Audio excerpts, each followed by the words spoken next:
Greetings, YouTube. Everybody wants to be a superhero.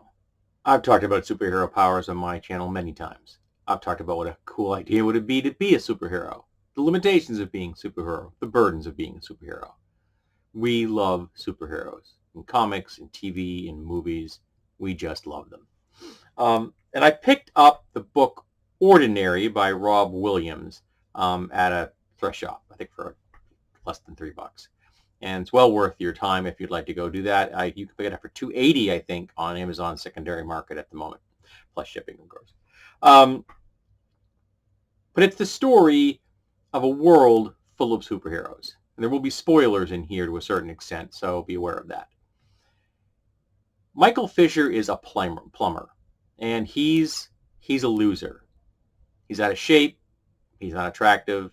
He's addicted to nicotine. He's completely undependable. He doesn't get to see his son very much because the son's mother doesn't like him, and frankly, the kid doesn't like him much either because he's not dependable. His business partner doesn't like him much because he's not dependable. Nobody likes him.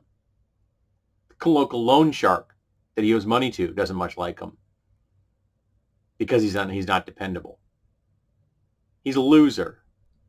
He won't commit to anything. He has horrible self-esteem. And then one day, while standing in the street, the world changes. Suddenly, everyone has superpowers.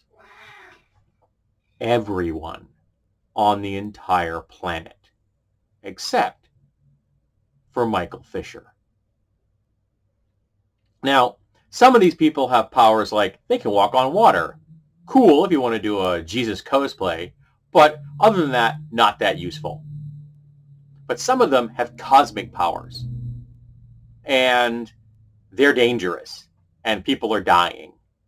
Millions of people are dying, not the least of which is that the Vice President of the United States of America nukes Tehran because there are superpowered terrorists there that he thinks are a threat to America. Millions of people are dying the world over.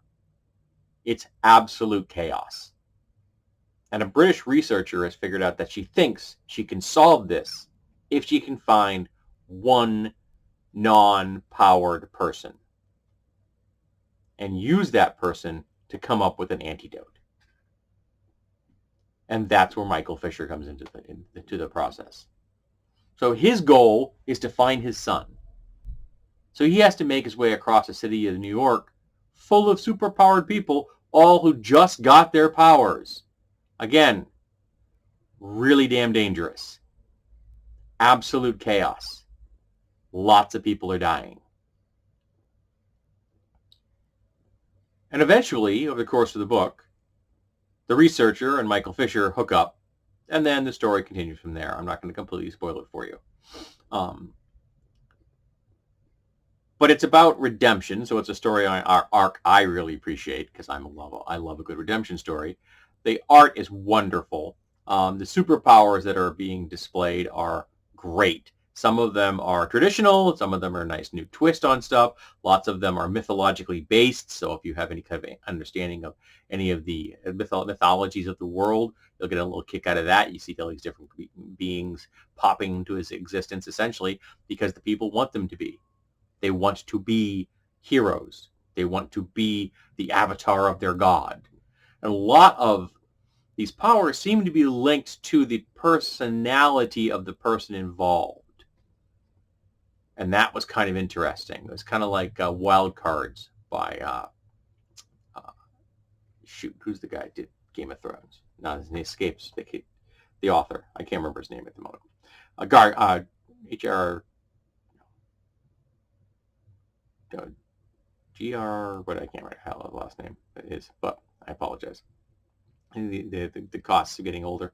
The idea that when you become infected with this thing, your image of yourself and your interests will affect what you become. For example, in the Wild Card series, somebody becomes King Kong because he was a big King Kong fan as a kid. One kid loved dinosaurs, so he became a